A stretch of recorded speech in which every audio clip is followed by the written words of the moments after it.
Our next keynote is Professor Daniel Isenberg. I'm going to give a very brief bio because you're not here to hear me talk, and you're going to really enjoy what he has to say. We asked Daniel to speak because he addresses many of the issues that I think came up while we were planning Drive, but also yesterday in our discussions. He's the founding executive director of the Babson Entrepreneurship Ecosystem Project, which does spell BEEP. And among many other things, he's written a fantastic book, which you should read, called Worthless, Impossible, and Stupid: How Contrarian Entrepreneurs Create and Capture Extraordinary Value. Daniel Isenberg.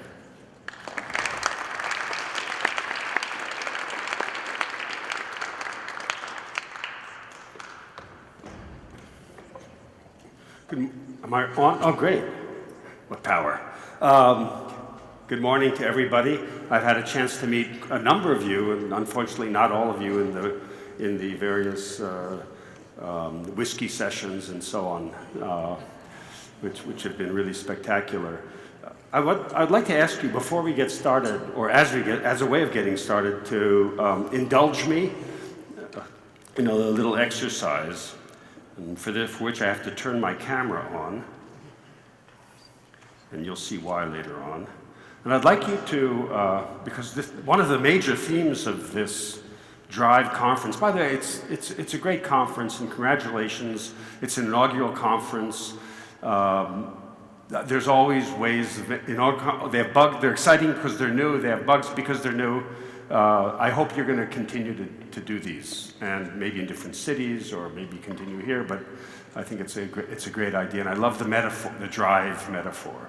But scale up is also part of it. So I'd like to ask you to raise your hands. Come on, please. This is indulging me.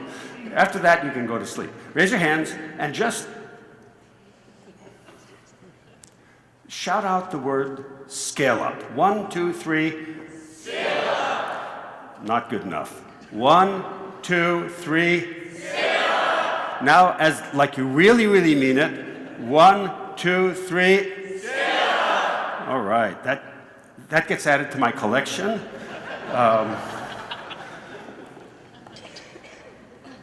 And this is the topic. I want to delve into fairly quickly the question of what does it mean to have a scale-up ecosystem, because that is the theme, or one of the themes.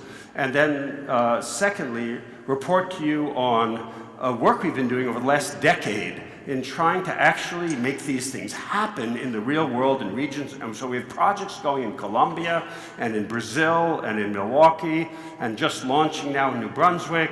Well, more on that later. Panama, Northeast Ohio. These are all scale up, and I've forgotten one, I'm sure. These are actually projects that are ongoing that we're involved in, and there are lots more that are going on that we've helped start, and they're going on their own. And so I'll draw on all of this experience, including lots of mistakes that we made, and things we've learned along the way. Now, I'm going to try to make sure I understand how this works, which I don't. I press the forward button.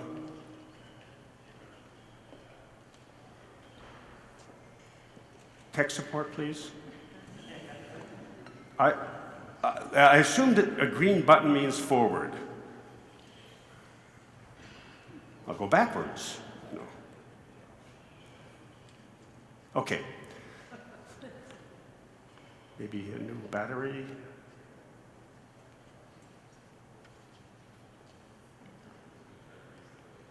Okay. In the meantime, can I just say, skip a slide?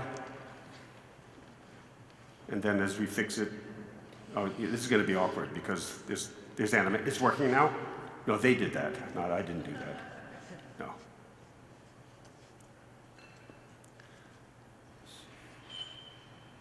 Well, let's go back to the simple stuff like self-driving cars.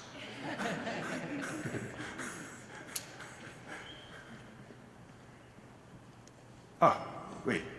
Yes, it works now. Thank you. Okay. So just a little bit of context. This has been going on for a decade. And we set a challenge for ourselves that is an extraordinarily difficult challenge, one that had a high probability of failure, but if it worked, then it would have a high probability of having a unique impact. And that was to learn how to use entrepreneurship to impact regional prosperity. I think I'm choosing my words carefully. We can come back to some of those words and why I chose them. And by the way, you can interrupt me at any time. There are microphones, and if you don't have a microphone close by, just shout out. I'll repeat your question. It's a small enough group. But with a certain criteria. One is that it be relevant for normal places in the world. And what I mean by normal places, not the Bostons and San Franciscos and Londons. But it'd be, I don't know if you call Waterloo a normal place, but certainly New Bedford and Providence and Milwaukee, what I call normal cities. Number two, that it happened very quickly. Because economic development, usually we talk about 30-year cycles, 20-year cycles, and our challenge was, can we do this very quickly so that we can get something started that keeps going and self-accelerates within just a few years, that you can measure it, obviously, that it's very cheap, and then it's replicable. It's something that the same principles and methods can be used. And when we started this 10 years ago, I was not sure that I would stand in front of you today saying, yes, I think we have it. But today I can say I think we have it. You can judge for yourselves, and we can argue about some of the points. But one of the things we had to do is change some of our beliefs. You know a little bit about my background. As I've been an entrepreneur for 15 years. I built and ran a global company with 2 partners in Israel, and that was active in Asia. I was a general partner of a venture capital fund, a real venture capital fund, private, not government, money to make money in Israel, have a lot of experience in the field, probably 360 degrees of experience in the field of entrepreneurship. I also taught the first class in technology entrepreneurship in Israel at the Technion in 1987, designed and taught it. And I'm a very active angel investor. In fact, my biggest line item of outflow and inflow is my private investing. I'll show you the portfolio in a second. And so one of the first questions was, and we had the challenge, how do you think about entrepreneurship? This word that a lot of people are using so that it's useful. Words are tools. They're used for things. That's how we develop language, because they help us get things or do things or express things. How can we use that word in such a way that it's useful for driving economies? And that's not as simple as it thinks. Digress, because I'm a professor, and this is my professorial part, because this is about words. These are all examples of hammers. There's a hammer you hammer nails with, there's a hammer that you hammer the piano strings with, there's a hammer that you shoot bullets, at least in the United States, there's a hammer that you shoot bullets with, and of course in the Olympics and so on. These are all hammers. And the problem is when you use the hammer for the wrong purpose. So you use a shot to drive a nail into the piano, or a gun to drive a nail in the piano, you have a problem. Or if you drive a nail with a gun, you have a problem. You're not going to be effective. And so if you use entrepreneurship in a way to mean something that it's not useful to do, you will have a problem. And I'll show you that that's the common situation, is we're using entrepreneurship in a way that it can't help us to achieve that goal. We have to change the way we think about it. This is just an example of how different people, and this is not an exhaustive list, about how different people use the word entrepreneurship. They use it as innovation. I say they, use it as disruption. We use it as startups. We use it as micro-enterprise. We use family businesses. We use it as self-employment, as small businesses, etc. We use entrepreneurship to mean all these things. And and sometimes we mean it to use venture capital, as we heard yesterday. And if not mean explicitly, implicitly, because if we study entrepreneurship by looking at venture capital, that means we equate entrepreneurship is operationalized by venture capital, or innovation is operationalized by venture capital, the same way economic activity may be operationalized by lights that are viewed from outer space. Okay? Very risky business. intellectually and practically risky business.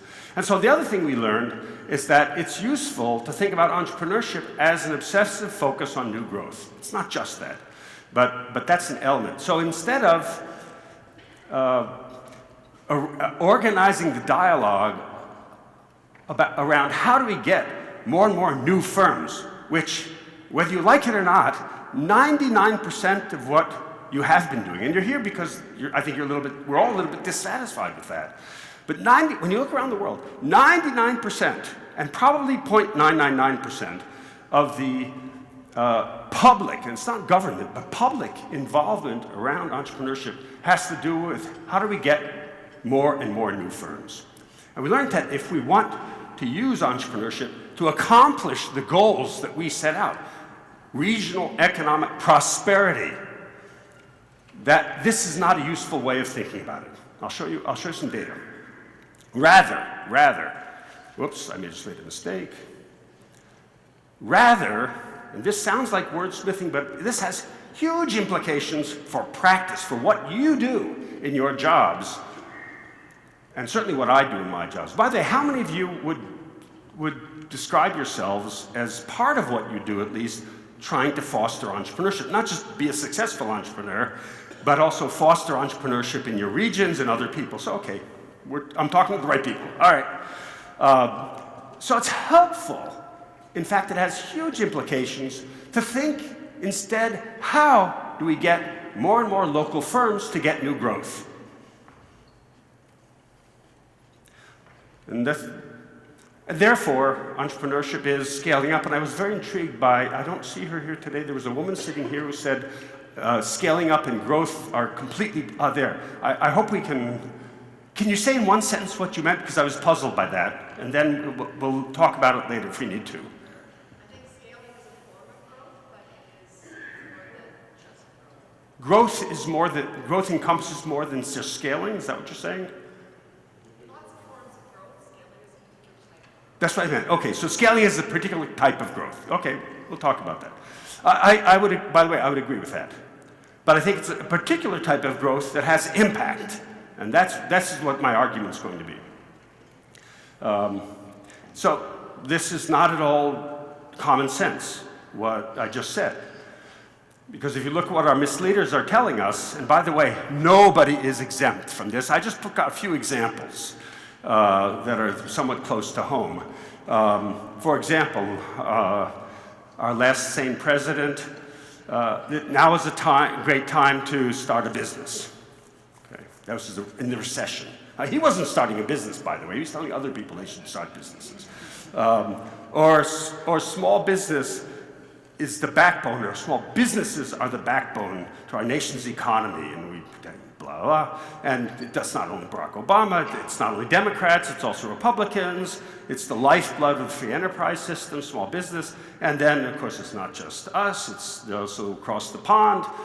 The government is backing small firms and getting behind the startups. I don't know what David Cameron knew about that.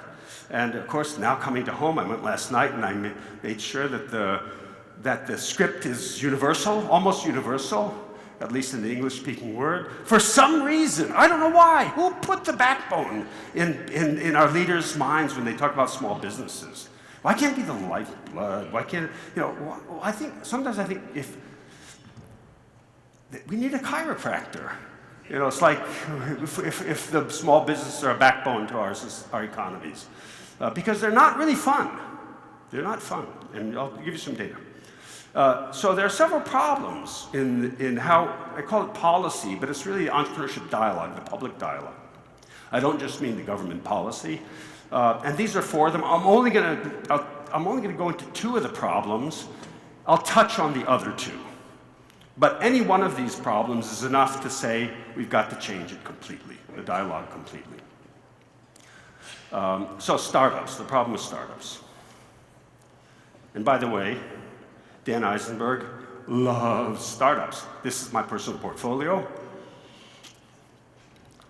This is the garbage can over here. This is the good stuff over there. This is the seed stage. This is where they call us angels, which I don't feel very much like an angel. I don't know why we why do we designate ourselves as angels? Isn't somebody else supposed to say you're an angel? You don't say yourself, I'm an angel? I don't know. And you can see, by the way, that my portfolio is getting emptier here and fuller there. Anybody have any idea why? Age.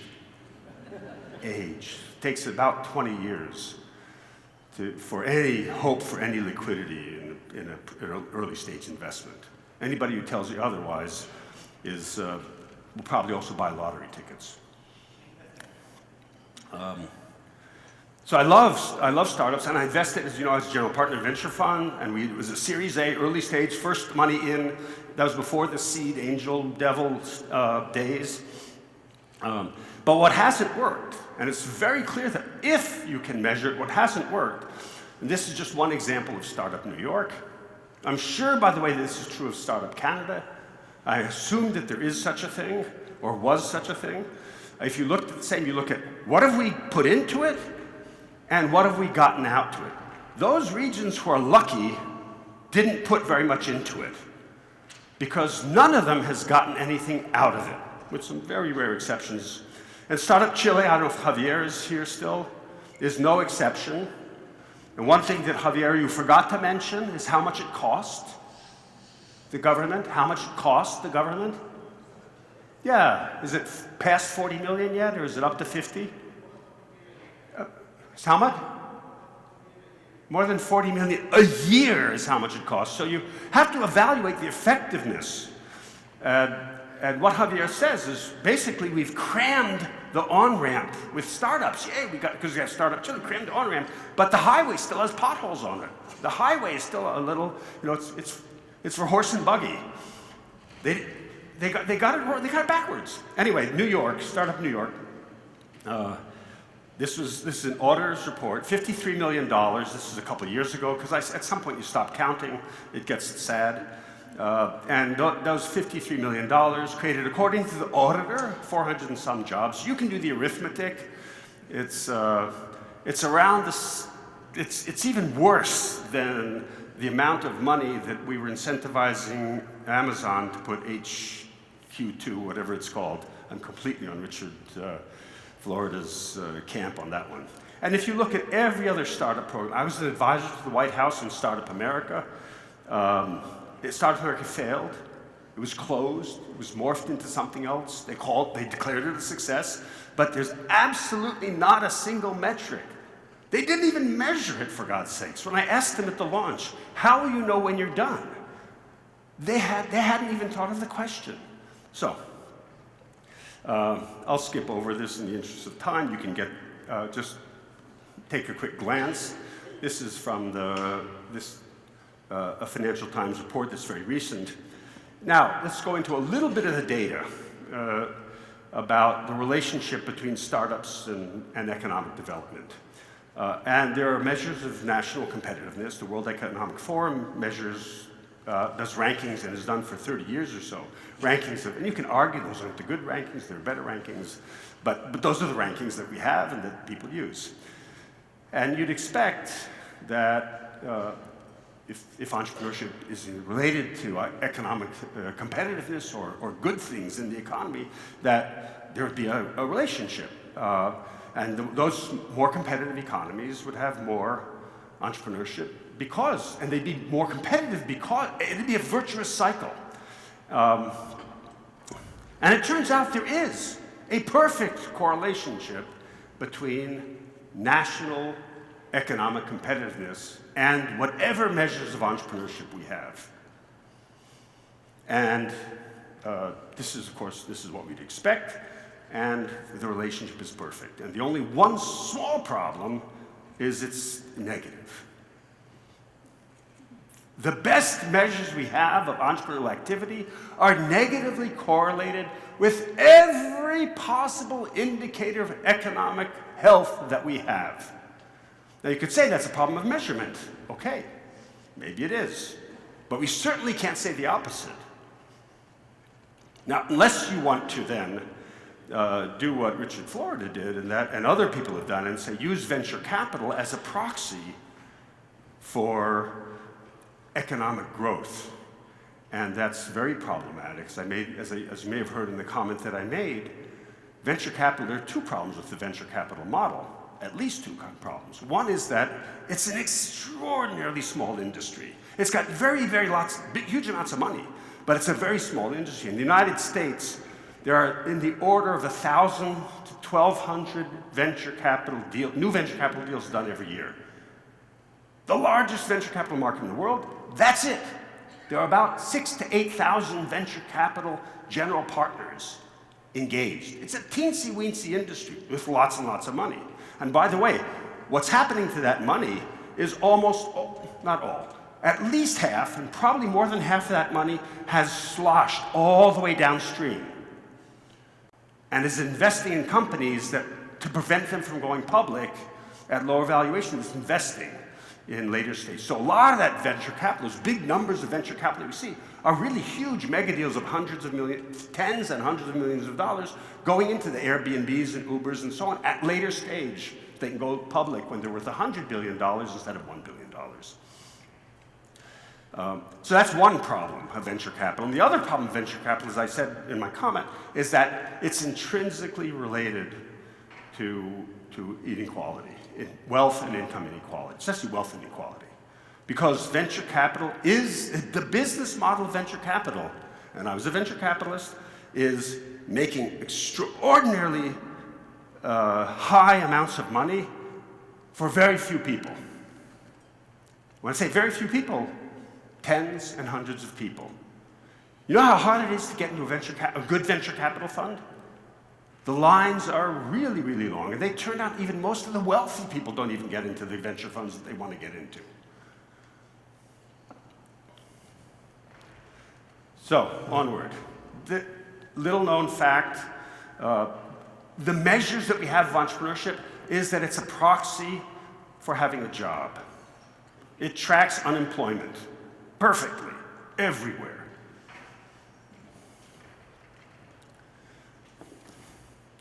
Another example, the Kauffman Foundation, the venerated Kauffman Foundation, which has sort of a quasi-monopoly on entrepreneurship philanthropy in the United States and to some extent around the world, but certainly in the United States. They created something 4 or 5 years ago called the Startup Index. Anybody seen the Startup Index?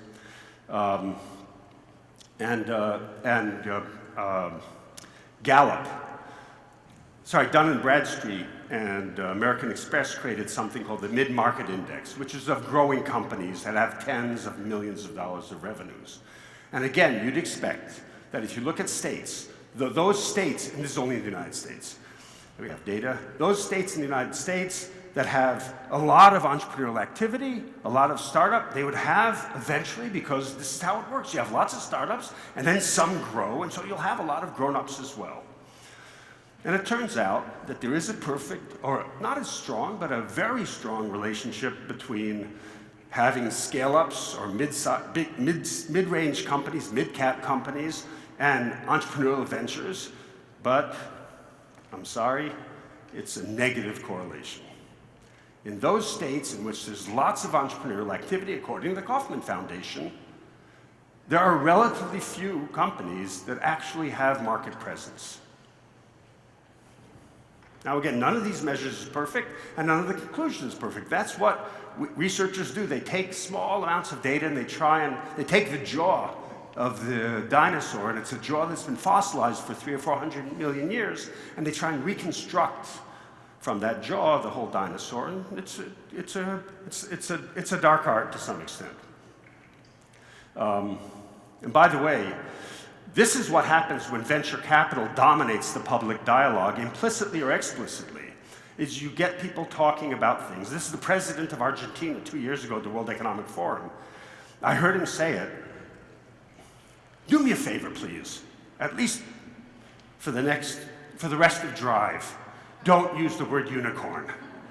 Please don't use the word unicorn. Again, you get what you pay for. If you want to have unicorns, you're going to have inequality. Because by definition, a unicorn, and by the way, I'm going to tell you, they don't really exist. Unicorns are imaginary. I know you do. Sorry, Santa Claus, unicorns, the elves and so on. They don't exist. Yeah, I'm sorry. You're from the Nordic region. I'm sorry. I'm so sorry. And by definition, a unicorn is something very valuable on paper that only a very few people own. 10, 100, maybe 1,000 people own that. You want unicorns? You have to get inequality along with that. That's nothing wrong with unicorns, by the way, if they really existed. There's nothing wrong with unicorns are a market phenomenon. But just because they're a market phenomenon doesn't make them the stuff of policy. It doesn't mean that they're a social good. There are a lot of things that are market phenomena that are not social goods. But they're allowed because we like freedoms. That's legitimate. So there are now 4 unicorns in Argentina. I think that this is a little bit of a digression, but, and by the way, the unicorns, they do disappear, even if they appear, because then their valuations go down because somebody thought they were worth less and so on. I like the term workhorse myself. It's not enough to criticize. You have to come up with alternatives. And the thing I like about workhorses, first of all, they really exist. Second of all, they reflect what growth is really about. Because those of you who have grown companies know that it's work, day in and day out. Like Thomas Edison said, it's dressed up in overalls and it looks like work. That's what growth is, and that's what scaling up is. And the results are real. I'll give you a rule of thumb, the law of 17s. If you grow at 17% for 17 years, and no, 17%, that's okay, but nothing exciting, doesn't make any headlines. If you grow at 17% for 17 years, you're 17 times bigger at the end of that, roughly. And so if you're 10 people, you're 170. And if you're 100 people, you're 1,700, more or less. So the plodding growth of day in and day out, and that's, by the way, how a lot of companies really grow, or scale, depending on how you want to look at it. Innovation. I know we're here in the word tech is used a lot, innovation is used a lot. I just want to point out a few problems in conflating innovation and entrepreneurship. I think they're 2 different things. And entrepreneurs, of course, can use innovation. And innovation can drive entrepreneurship, but they can exist completely independently. So just some data. The larger you are, the more, all the research shows, the larger you are, the more innovative you are. And whether you measure innovation in patenting activity or percent of R&D, with some exceptions, and I'm giving you simplistic summaries, the so-called stylized facts. And yet we have this idea that small, young companies are out there driving the edge of innovation. And I'm not going to rain on the parade. Yes, of course, I live in Boston, and I see what comes out of MIT, and I'm sure that similar things are coming out of University of Waterloo. But in fact, most of the innovations that we use on a day-to-day basis, and I'll give you just a few, a lot, I don't know how to measure most, a lot of the innovations still come out of old, established companies, such as hybrid cars, for example, or games such as Lego, or even brands such as you know how old Hello Kitty is? It's my age. Hello Kitty and I are roughly the same age. Or whether it's Gorilla Glass from Corning. A lot of these innovations that we use, these are the things that we use. Post-its, they come from big companies. And one of the ways we talk about innovation is clusters of innovation. We use the word cluster a lot here, and I want to give you a little quiz because I'm an academic, so I can give quizzes. Who made the following criticisms of cluster policies? And I'll give you 4 criticisms and ask you to guess who made those criticisms. One is new industries, and this is not exactly a criticism, New industries and new clusters emerge from established ones. And one of our ideas is that these clusters can be made somehow tabula rasa. Second, clusters form independently of government action, and sometimes in spite of it. Third, to justify cluster development, some seeds of a cluster should have I think this is fascinating. What this says is, first you need entrepreneurship, then you can have clusters. The idea is that you can have clusters and then entrepreneurship may not be the most efficient idea. Businesses succeed where there's already a base of less sophisticated economic activity. So any guesses who said these things about clusters? None other than, and not me, Mike Porter. The only problem is nobody reads what he wrote originally about clusters. So basically what he's saying is, first you need entrepreneurship. You need a vibrant entrepreneurial economy, and then you can start allowing the clusters to form around that. That's not what we're doing with our cluster policies in Canada and the United States and every single country all around the world. And by the way, my colleague, Ricardo Hausmann, I have him actually allowing me to quote him, that clusters are dangerous because of the way they use resources. Two last comments about innovation and the problematic nature. We also have a notion that young companies are somehow more transformative in their business models. The Harvard Business Review published a research paper that a couple of academics did a few years ago, giving indices of transformativeness to 40 companies. And of course, Uber's there in their business model. Uber's there and others are there as well. And so Dan Isenberg went and correlated the level of transformativeness of business model with age. And it turns out there's actually, if anything, a positive correlation. No, the older you are, the more transformative your business model. But in fact, it's a zero correlation. So there's no relationship between how young you are as a company and how likely you are to come up with a business model that's transformed. These old companies, some of them are being very innovative in products and also in business models. We glorify. This is just a word, you heard this yesterday, showing the relationship between the density of innovative activity that's regional and the income inequality. I'll skip over that. That's been well documented. I'm going to skip through these slides very quickly because I want to get to the second part, and that is, so how do you change a region so that it does scale up the prosperity? You know what? I'm going to skip these entirely. You can read them. The message being, there's problems with small businesses. They pay badly, they're uncertain, there's less training, less benefits, and so on. Again, if small business is the backbone, you're not healthy. Same with self-employment. This is the relationship between self-employment and GDP around the world. This is a Gallup study showing a perfect negative correlation. The more self-employment there is, the worse your economy. And then, by the way, this is a log scale as well. So it's a very extreme.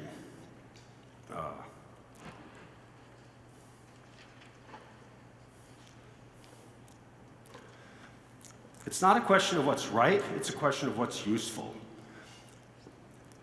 And what we've been testing is the notion that scaling up of many local firms, more and more local firms growing more and more rapidly, can actually have an impact on regional local economic prosperity in a short period of time. What do we mean by scaling up? Some facts. This is empirical research that's from again, lots of jawbones and fossilized feathers and all these things. Some people, they call it stylized facts sometimes. That's when economists can't quite agree on the facts. They call them stylized facts. I can't quite figure out why. First of all, scaling can happen in all age companies, second generation, third generation, family businesses, non-family businesses. It's not the province of a particular sector or age. It is age agnostic largely. It can happen and when you look at the companies that have actually grown, and whether it's Canada or the UK or the United States where you can get data, in the list of the top 10 fast-growing firms are construction companies, logistics companies, financial services companies, some technology companies, and so on and so forth. As long as what you're looking at is their actual growth. If you're looking at the growth of market value, that's a different story. It's episodic. In other words, if you're growing today or scaling up today, that's not a very good predictor of whether you're going to be scaling up tomorrow. So there's a big problem in designating companies as scale-ups because they've scaled up once and probably are never going to scale up again. Empirically, they're probably never going to scale up again unless we help them. And then fourth, the vast majority of growing companies are financed primarily by customers. I know for those of you who have been in business, that is so obvious, but we get confused that if we're not raising capital from outside investors, we're not good. We're not scaling up. But those are two completely different things. Just some quick examples. This is a local one, Legal Seafood. Started out as a grocery store, became a fish store. We're talking the 1940s, 50s, became a fish store. Next to the fish store, one of the kids set up a restaurant, became a restaurant. I used to go there because the only place I could afford as a graduate student. It burned down. The kids, suspicious circumstances. The kids went to the Harvard Business School. They took over the company.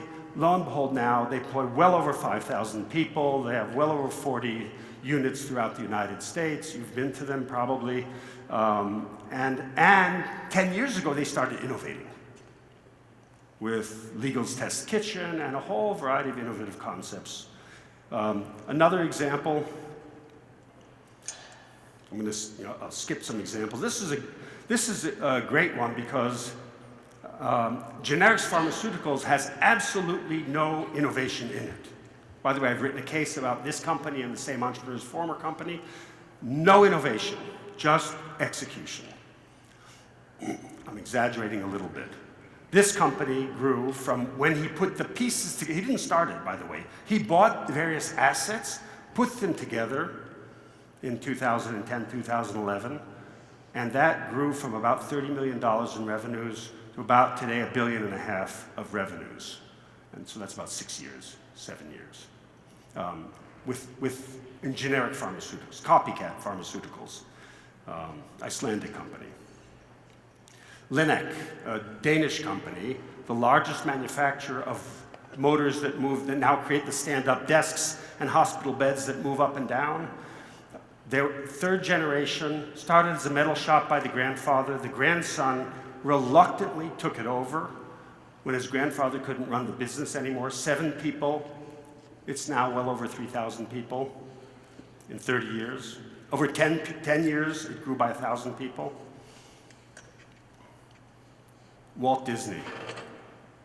We don't talk about Walt Disney. Look at how much growth Walt Disney has experienced in the last several years.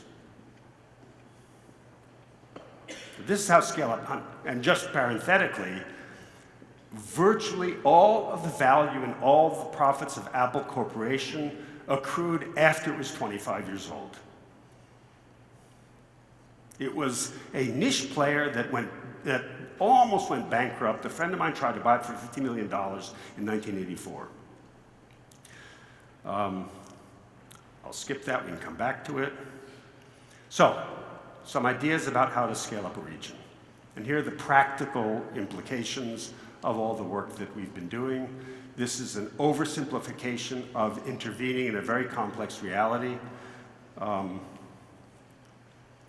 We have 21 more minutes together. Are there any questions right so far about things that I've said?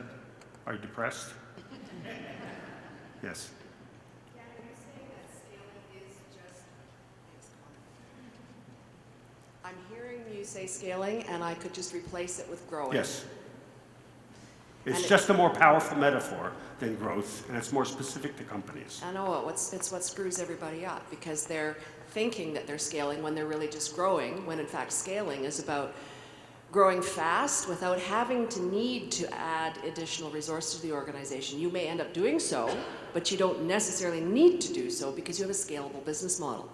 So I think in that case, scaling is not as important as growing, if that's your definition. You can define things any way you want, but I define them in terms of purpose, as a tool to accomplish a purpose. When more and more companies grow more and more rapidly, and in our view, it doesn't matter whether they grow at 40 or 50 or 100% a year. What matters is instead of growing at 2, they grow at 4. And instead of growing at 0, they grow at 2. And instead of growing 5, they grow at 10, and 10, they grow at 20, and 20, they grow at 22, and then 23, and so on and so forth. And it's not one company. It's more and more local companies. So now it's 10 companies growing at 2, 4, 6, 8, 10. And tomorrow it's 20 companies growing at 2, 4, 10, 8, 20. Eventually, some of those will grow much more rapidly. Some of them will grow much more rapidly.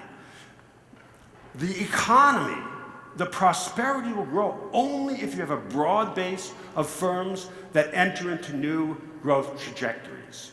And I think we run into trouble when we define for them what those growth trajectories should be. It's enough, and it's not easy, that hundreds of companies in this region are experiencing new growth trajectories. That means the culture has changed. You have to change the culture. The institutions, the support organizations, the activities, the involvement of stakeholders. It doesn't just happen by itself. And some of those will be scaling according to your definition of scaling. You get there, the critical path of getting there is more and more local firms growing more and more rapidly. That's an hypothesis. And I think we have data to show that it works. I saw another hand? No? Plow ahead. So how to scale up a region? Again, an obsessive focus on new growth without predetermining how much growth is good. The market will determine that, the entrepreneurs will determine that, luck will determine that, opportunities will determine that. So we've, to oversimplify the process, look at 4 levels of intervention, which I'm now confident to say are necessary and sufficient to change the trajectory of an economy. And when I say economy, I mean a local economy. And by the way, I don't think ecosystems can be national unless it's a very, very small country. Locally, in order for economies to change themselves, stakeholders have to talk to each other. They have to be able to interact. Labor markets are interdependent.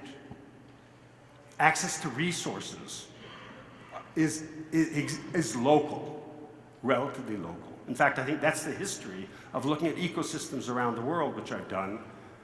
Whenever you see entrepreneurship bubbling up, it is a very local phenomenon. What happens in Boston does not happen 40 miles away in Lawrence.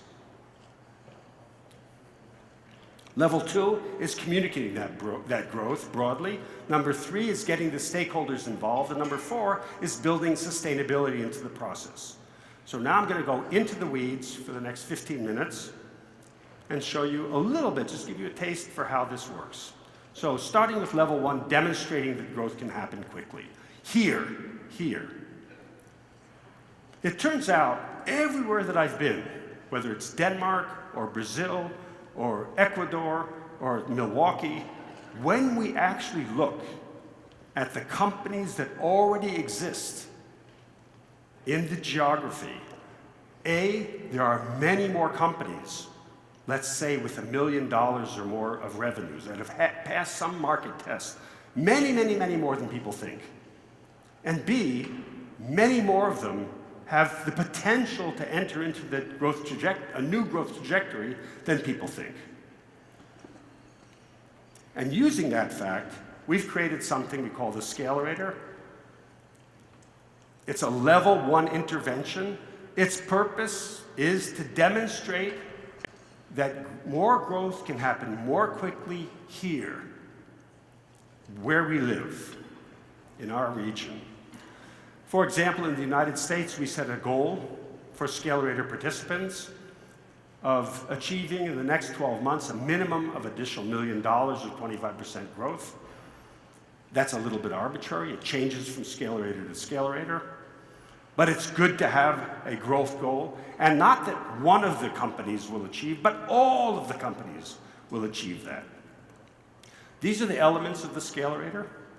There are 7 hard elements in the Scalerator, about 100 contact hours over 6 months, and these are people and teams that are already running ongoing businesses. They cannot just pick up and relocate to an accelerator program. They have to come occasionally and participate. So it's 7 workshops of a day and a half over a 6-month period of time.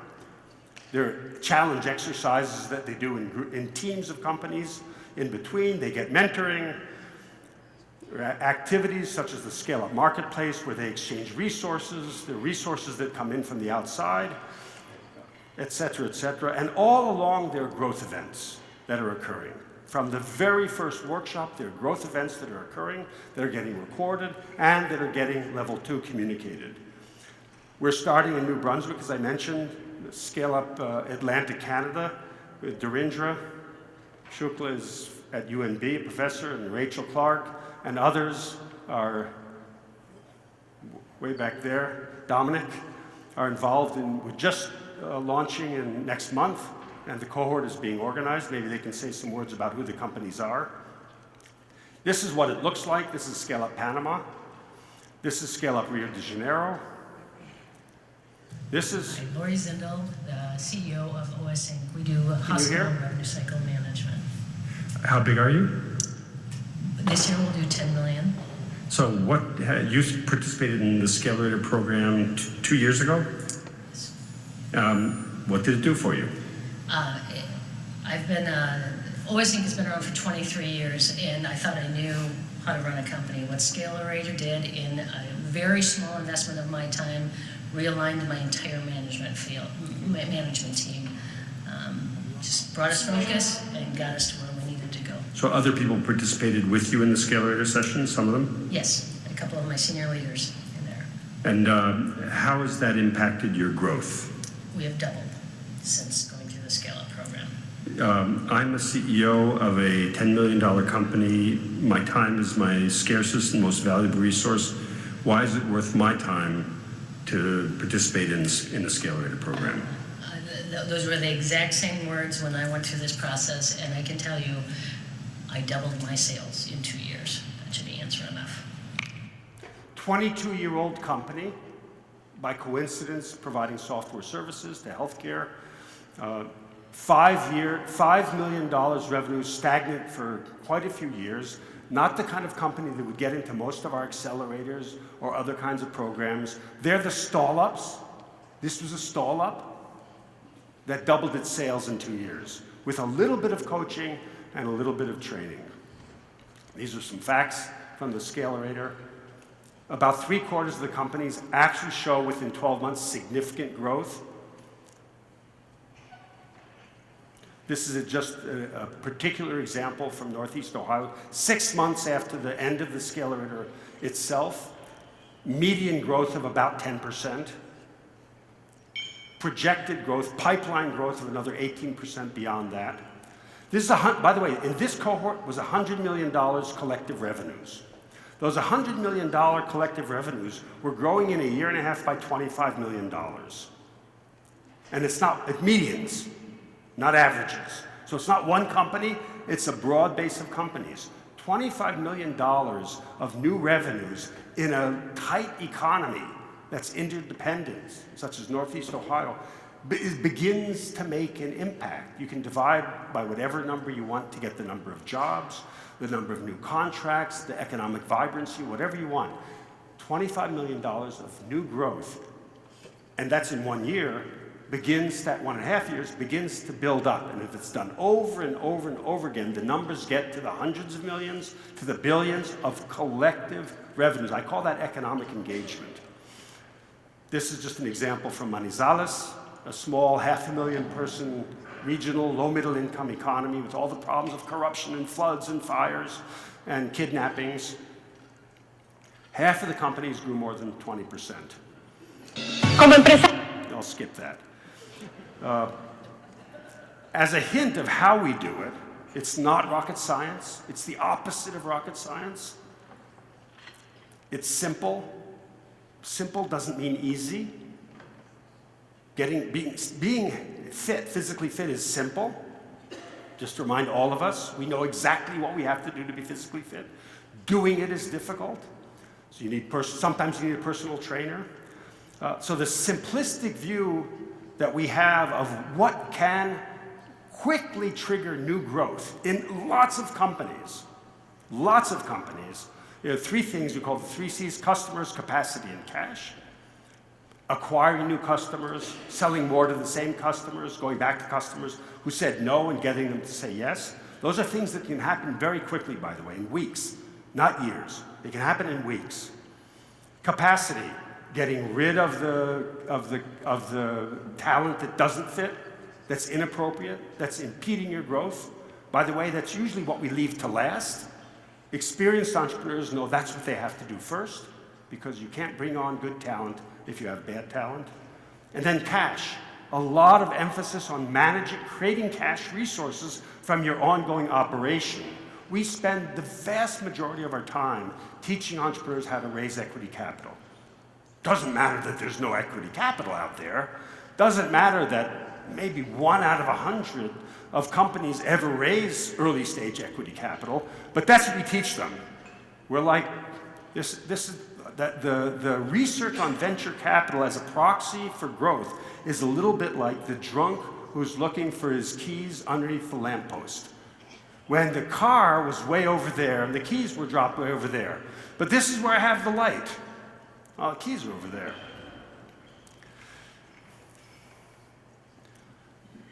Important, not selective. We accept between 1/3 to 80–90% of the applicants to the Scalerator, as long as they meet the growth, a certain revenue threshold. And that's very, very important, and it's different from other programs. Because it's easy to show that the top 1% is going to be successful. And when the top 1% is successful, the 50% say, okay, yeah, and that's that top 1%, they're successful. But if it's normal to grow, and that's what we want to show, that growth is normal. If we break it down into its component parts, and we don't say that it has to be hundreds or tens of percents. Growth is a trajectory, it's a process. It's the journey, it's not a state. It's an ongoing process. Briefly on communication, it's not enough that you grow. It's not enough that you have a new customer and expanded your facility and hired new people. Of course for you that's enough, perhaps. But your neighbor over here, if she doesn't know about it, your growth has a very, very limited impact on her. If she knows that you are growing and knows that it's what I call #real growth, it's not that you got acquired for $1 billion and you're a unicorn running around the forest with but that you're actually getting new customers, maybe you're exporting or selling a lot. If she sees that happening in her neighbor, someone in her community, that changes your calculus of investment of time, of effort, of ambition, and so on. It's like fishing. And I fish a lot. And I go out at 5 in the morning, 3 or 4 times a week during the summer. And I'm usually there by myself because who else would be crazy enough to go out at 5 in the morning to go fishing? And I'm out there and I'm always trying to decide, do I keep fishing? Because I haven't caught a fish yet. And you don't know. Nobody's saying, yeah, there are fish there. Maybe there are and maybe there aren't. You keep fishing. You're saying, should I go home and go to bed, have some coffee, go, like a normal person? If there's a person next to you fishing, and fishermen are very nosy. We are very nosy. We are always looking to see what the other fishermen are doing. If there's a fisherman next to you who catches a fish when you are fishing in your waters, it changes entirely your calculus. You will not go home. You will keep fishing. Now, if I'm fishing at 5 in the morning and I read that somebody in Nova Scotia caught a bluefin tuna that has absolutely no impact whatsoever on my calculus on Cape Cod. What happens in Silicon Valley with the tuna? No impact whatsoever. It has to be local. So communication is strategic. And the bad news about communication is that there are lots of reasons. I suspect that in this culture, it's modesty. That we don't like to communicate because it's our successes because it's considered to be immodest. Or maybe it's not that big a deal. We just got one new customer for $1.5 million, and it's going to triple our sales. But okay, but oh shucks, it's not that big a deal. But all around the world, there are reasons not to communicate growth. That's the bad news. Whether it's superstition, or fear of being imitated, or fear of the IRS is going to come after me, or fear in some countries that I'm going to be kidnapped and held ransom. There are lots of reasons, but there are also reasons, and that's the good news, is first of all, there are benefits to entrepreneurs, to being seen as growing companies. That people know that it's easier to attract good people, easier to attract investors, easier to attract banks, easier to attract customers. Customers like to buy from growing companies, all else being equal. And by the way, they also like to buy from local companies. You don't have to tell them to buy local. They're dying to buy local. All else being equal, they would much rather go across the street to purchase their components or their inputs than buy them from somewhere else, all else being equal. So the good news is that you can actually teach people, when you break down growth into its component parts, you can teach people to identify and communicate that growth so that it has an impact, so that it really changes your calculus and your calculus and your calculus. Why? Because these 5 people over here in the last month have experienced growth events, and now they're learned how to talk about those, and you're hearing them talk about it, and it changes what you do. Not in a month and not in a year, immediately changes what you do. And by the way, it also tells you, if I want to learn how to grow, I can walk across the table or across the room and ask somebody, how did you do it? How did you get that new customer? How did you hire? Where did you find that talent? Who are your advisors? So, I already gave you the fish story. We actually do workshops teaching communities how to talk about growth. Briefly, only the 3rd level. This is sparking ecosystem engagement. We've demonstrated that growth can happen quickly and more broadly than we thought. We've learned how to communicate that growth, so the culture is changing. We're talking about that growth. But we need the institutions, the banks, the educators, the investors. We need the municipality. We need the NGOs. We need the support organizations. We need them to support that growth. But we have the big companies. We need them to support that growth. Why, though? Why do they support that growth? One of the good things about more and more local firms growing more and more rapidly is that it provides benefits to a broad range of stakeholders. The universities benefit from having better students and being able to place students in better companies and have internships and write case studies and do research and bring local entrepreneurs into their classrooms. It benefits the universities. And it benefits the corporations because they have access to talent and perhaps partners and maybe new markets. And it benefits the banks because they have better bank books, they have better books, better loan portfolios. For them, it's a business development exercise. So the stakeholders get engaged not because they want to help entrepreneurs, but they want to help themselves. Even though, of course, we're going to say we're doing it for the community. If we want it to be self-sustaining, they have to be doing it for their own benefit, sooner or later. That's an ecosystem.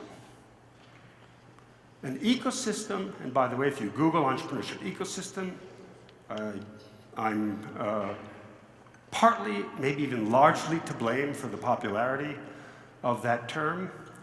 The power of the ecosystem metaphor, and we abuse it, we misuse it, I've written about that as well. The power is that it is a relatively self-sustaining, relatively self-organizing, relatively self-regulating interaction of the parts. And they do it because it benefits them. The frog stays in the swamp because there are flies and mosquitoes and the right temperature, and because there are other frogs around that they can do things with, either fight or mate with, or, they don't mate exactly, but whatever they do. That's what makes an ecosystem. It's not because somebody says we should have an incubator or an accelerator and a mentoring program and an angel network that probably doesn't do any investing. That doesn't make an ecosystem. That is a small part of the hardware of the ecosystem. So I'll end with just show you my near ubiquitous map.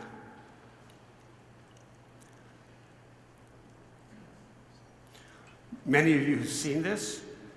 This map, by the way, this is a cartoon. This is not an ecosystem. This is a way of understanding, for understanding where you are when you talk about ecosystems. Most people, when they talk about ecosystems, are only talking about this. They're talking about those institutions which have the intention of there being more and more scale-up entrepreneurship. That is not the ecosystem. The ecosystem includes the culture. It includes many actors who don't give a crap about the ecosystem. In Boston, the real estate developers love the fact that in what used to be the Boston Innovation District and used to be the Seaport District, and now is again the Seaport District, the real estate developers invest in innovation because it allows them to get good rents and to sell their properties. They do not care about innovation. For them, the Innovation District is a tool for them to accomplish their needs. Without them, the Innovation District would be much weaker. It's not a question of intention, it's a question of behavior. That makes it harder. So even culture is part of the ecosystem. I'm going to skip some of the, I have great videos. I originally thought I had an hour and a half, so I'm not blaming anybody else, but I'll skip over. These are some outcomes from Manizales, our project Manizales Mas, which we've run now for 6 years. We're getting out. By the way, one of the ways in which you know it's an ecosystem is when you withdraw and it keeps going. It's self-sustaining, it's self-organizing, it's self-regulating. And by the way, why is that important? Anybody? Why is that important? Please. Because it's cheap. It's inexpensive. Because the actors are investing for their own benefit. The banks are doing business development, and so they're training entrepreneurs, which helps the entrepreneurs, but the banks are doing it because it helps them. The educators are educating because it helps them. And that's very inexpensive. Sorry?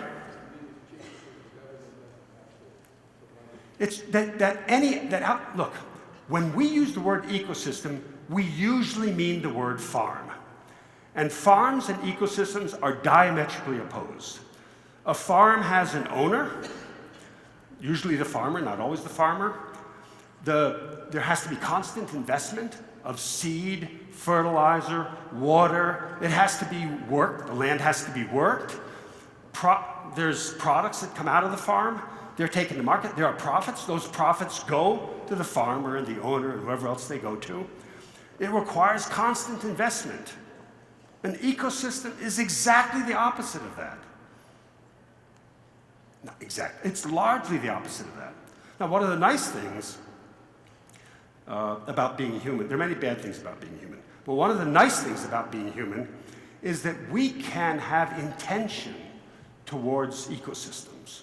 If we have the insight of how ecosystems work, we can say, okay, I want this swamp to be a place where we can have fun. We can kayak, we can bicycle, we can get better oxygen, we can enjoy the view. But if we understand that all those benefits come because it's an ecosystem, we intervene very, very, very carefully. We don't turn it into a farm. Laws. Stand up. Stand up. This is Manizales. Come on, let's hear it. They're congratulating themselves.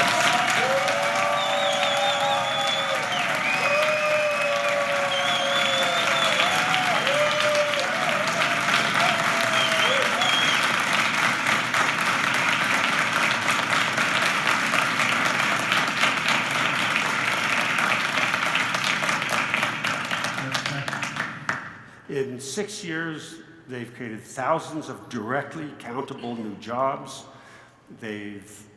Companies are now moving from Bogota and Medellin to Manizales for only one reason. It's a good place to grow a company. There's no traffic compared to Bogota, etc. Banks are investing more and more in smaller companies. Investing, that is, lending more to more and more smaller companies because they see that they can service their debt. There are more and more exports that are happening. Students are coming from overseas.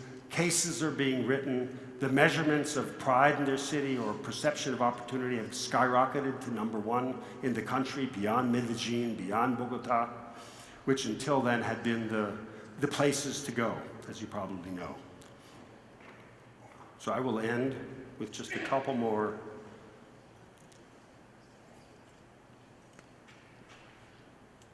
Keep remembering that local firms.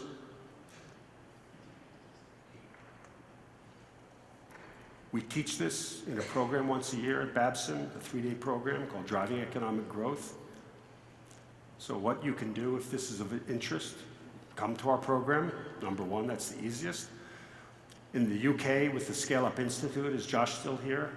We've run now 3 training programs for the economic development teams for roughly 30 of the 38 or 39 what they call local enterprise partnerships, the economic zones within the UK, and they're all off running their own scale-up projects. Some of them very successful, some of them less so.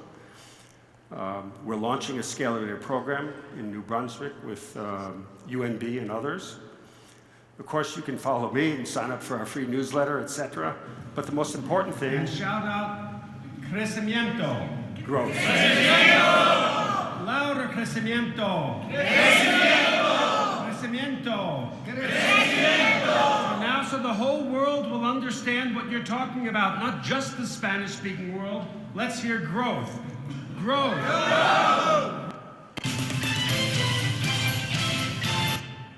And say Haiti. Growth in French.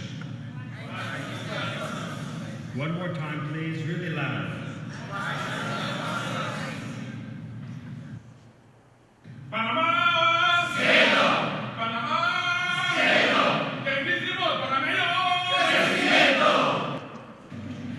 Leads.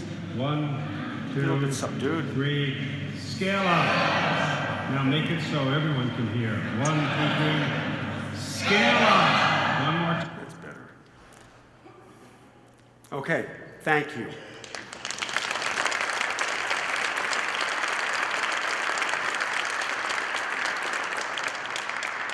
I don't know if there's time for a couple questions. One question. I realize I've gone over. How much does, what's your business model? How much does it cost to run one? Who funds it? Do the companies pay? Do you have a government pay? How do you do it? It doesn't work if there's one payer. It can start with one payer, but unless it's multi-centric, it just can't work. You need to have multiple stakeholders, have skin in the game. These are not government projects. These are projects that are owned by multiple stakeholders. We had a workshop in Manizales a year ago. There were 40 different institutions in the room. There are thousands of people involved in Manizales Mas. And 40 of the institutions were in the room, and the head of one of the foundations took me aside and said, what's beautiful is every one of these 40 people thinks that this is their project. And that's one of the ways you get that. Rule of thumb, $1 million a year for 5 years, and then it goes down to about the ongoing operating costs of the local team is roughly, depends on the economy. But in Colombia, it's about $200,000 to $250,000 a year ongoing operating costs. So the at-risk investment, let's say, is about $5 million over a 5-year period, which in economic development terms is really, in terms of what they have gotten out of it, it's really, it's efficient, incredibly efficient. The jobs are being created. If you look at just the simplistic problem measure of public funds per job created, it's about $1,000 to $2,000 of public funds for job created. Okay, thank you very much. I'll be around to talk and scale up.